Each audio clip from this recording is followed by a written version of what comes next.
bem-vindos à primeira edição do programa Cult Popcorn. Estamos aqui ouvindo a belíssima interpretação do maestro Oliveira Júnior para a música A Morte do Vaqueiro, de Luiz Gonzaga. Em pleno foyer do Teatro José de Alencar, no coração de Fortaleza, capital do Ceará. Nesse programa de estreia, nós temos uma entrevista com um dos maiores nomes da literatura brasileira, Inácio de Loyola Brandão. Inácio é romancista, contista, biógrafo.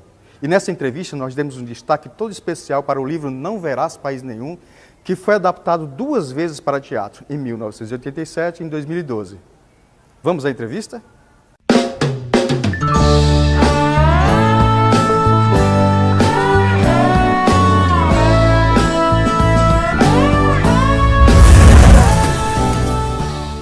Estou entrevistando ele, o autor do livro Não Verás País Nenhum e tantos outros, Zero, Beijo Não Vem da Boca. É isso aí, Inácio de Loyola Brandão. Inácio, o livro Não Verás País Nenhum foi lançado em 1981 e de lá para cá recebeu várias reedições, inclusive uma edição especial de 25 anos. Recebeu também 2 adaptações por grupo cearense para teatro. Uma outra adaptação para cinema, se é que isso aconteceu. Gostaria que o senhor comentasse a respeito desse relacionamento que sua literatura exerce sobre outros segmentos artísticos. Bom, Não Verás País Nenhum foi um livro que de alguma maneira me libertou de um peso de um outro livro. Porque depois que eu publiquei Zero, só se falava em Inácio de Loyola em Zero. Porque o Zero foi avassalador. De repente, surge Não Verás País Nenhum. E por sorte, teve um impacto tão grande que acabou suavizando e eliminando essa história Loyola, censura, Zero. Então eu devo a ele primeiro esse momento de calmaria. O Zero já teve mais de 40 edições desde 81. Ele foi lançado no fim de 81, pouco antes de eu mudar para a Alemanha. De lá até hoje, tem 14 edições internacionais, publicadas em inglês, em francês, em italiano, em espanhol, em húngaro, em tcheco e etc. e tal. E é um livro que foi escrito contando o passado, mas a partir do futuro. Então o livro, o narrador está num momento do futuro do Brasil, que na minha cabeça seria 2040, 50, mas que curiosamente acabou sendo 2010, 2015, 2020. A história do aquecimento global, a história do calor, a história da falta d'água, o grande problema que preocupa o futuro, a história da violência, a história das imensas populações, tudo isso anteviu um tempo que já está ocorrendo. Ou seja, esse livro escrito no passado, como se fosse o futuro, hoje é o presente. Há anos, há décadas, que os cientistas do mundo dizem que o grande problema não vai ser a falta de petróleo. Alguma energia vai ser conseguida, vai ser achada, descoberta, desenvolvida. O grande problema é a água, porque a água potável vai acabar. Nós estamos usando e nós estamos fazendo um mundo em que a água vai terminar.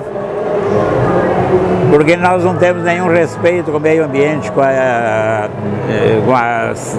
o verde, com a árvore, com tudo isso. E a gente destrói. Então o Zero é hoje um livro mais atual do que nunca. Daí acontece, infelizmente acontece. E quando ele foi escrito, 81 até hoje são 40 anos, 35, 36 anos. Isso tudo parecia muito distante. É um livro que me procuraram várias vezes para adaptar para cinema. E eu disse não. Porque primeiro, é um livro que teria que ser superprodução. Teria que ser quase mega produção. Algumas pessoas me procuraram. Inclusive houve um grupo dirigido pelo Celso Nunes, grande diretor de teatro, que fez uma adaptação com os alunos dele na Unicamp, mas nunca encenou. Eu tenho até hoje, e não era uma adaptação que também me interessava. Teve, enfim, chegou a adaptação do grupo do Júlio Maciel e que ele conseguiu sintetizar, extrair o principal e colocar no palco. E depois ele recolocou no palco tudo aquilo em forma de um musical. É uma coisa interessante, porque eu jamais imaginei que Não Verás País Nenhum pudesse ser um musical.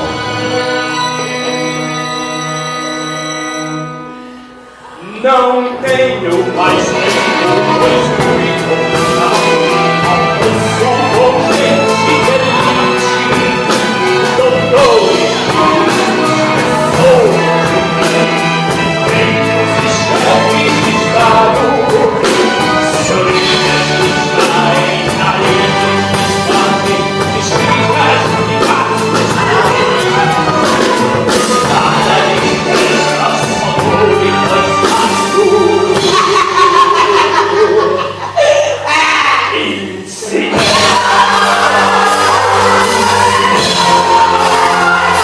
Eu ando muito por esse país, poucos andam como eu. Eu descubro leitores no Acre, no Amapá, em Bé, no Pará, em Santa Catarina, etc. Eu descubro leitores no interior do Ceará. Acompanhei os agentes de leitura aqui, por exemplo. Fui com eles de bicicleta até o interior rural. E no interior você tem escolas e tem professores e tem aldeias ou comunidades em que os livros são deixados e os livros são lidos, e quando não são lidos, esses livros são contados e são desfrutados. O que acontece é que as pesquisas a pesquisa vai na classe A e B, lá em cima, e eles estão lá. O pesquisador vem aqui porque tem leitura. Não, evidentemente, na proporção que a gente gostaria, mas tem. E, de 30 anos para cá, nunca se fez tanto esforço para tentar formar leitor. Se você pega as jornadas literárias de Passo Fundo, que infelizmente foram cancelados por um governo e por um reitor enciumado com o sucesso da jornada, se você pega as feiras de Porto Alegre, se você pega a Feira Panamazônica de Belém, se você pega esta Bienal, que eu cheguei assombrado, quando eu abri a programação, não, esse ano, duvido que alguém vai fazer uma coisa maior do que essa Bienal. São 40 páginas de programação com tudo misturado. De 9 às 11 da noite. De 9 às 11 da noite. Cheio de gente, está aí cheio de gente. Há um interesse e as pessoas estão procurando fomentar esse interesse. Há uma batalha para modificar. E os escritores também estão empenhados. 20, 30 anos atrás, quantos escritores você via viajando para o Brasil? 3, 4, 5, 10 no máximo. Hoje você tem 50. E você tem desde os grandes escritores, Afonso, Romano Santana, Marina Colassante, etc., estão todos aí. E ontem, por exemplo, eu fui num bairro aqui de Fortaleza, distante, que tinha sido um lixão. O Janguruçu. O Canjuru, né? Janguruçu. Lá no fim da coisa, tem um centro cultural, um equipamento maravilhoso, e uma meninada está lá, eles escrevem jornalzinho, eles escrevem livro, publicaram livros, foram me ouvir. Daniel Galera foi falar ali numa vila, Beira-Mar. E essa coisa da Bienal de Fortaleza, a Bienal fora da Bienal, é a grande descoberta.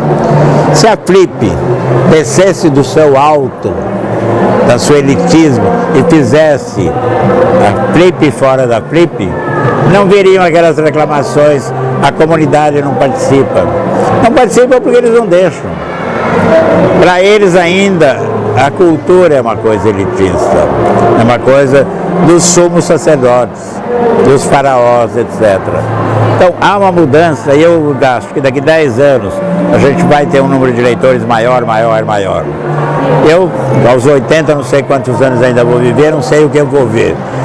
Mas isso me dá uma esperança muito grande. E a mudança, então nós como escritores temos a obrigação de fazer tudo isso que nós estamos fazendo. E queria fazer essa declaração mesmo de amor, que o cearense sabe por você, porque todas as vezes que me chamaram, você esteve aqui, você vai aos locais de difícil acesso. Eu acho que isso, além de ser uma generosidade, é um ato de amor. Tá? Então eu não tenho mais nenhuma pergunta a fazer, porque o que eu fizer daqui para frente não tem mais graça. Obrigado, Inácio. Estamos aqui com o coração aberto para você, viu? E obrigado vamos a fazer você. o documentário Não Verás País Nenhum, 30 anos. Um abraço. Muito obrigado. Neste programa, quando divulgamos a música, falamos especialmente da música cearense. No destaque, Pingo de Fortaleza, com o CD Relicário de Canções. E a música vai ser Aproveite o Dia, dele e de Henrique Beltrão. Fique aí com Pingo de Fortaleza.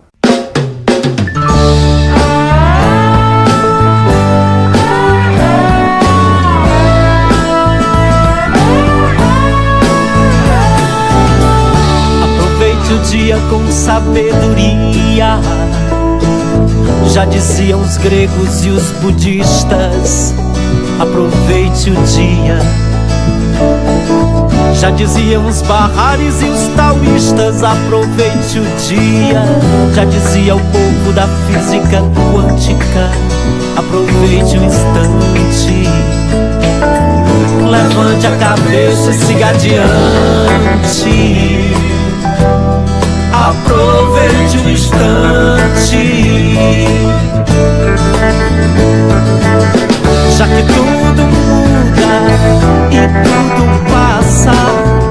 Aproveite o dia em plena graça, já que tudo passa e tudo muda.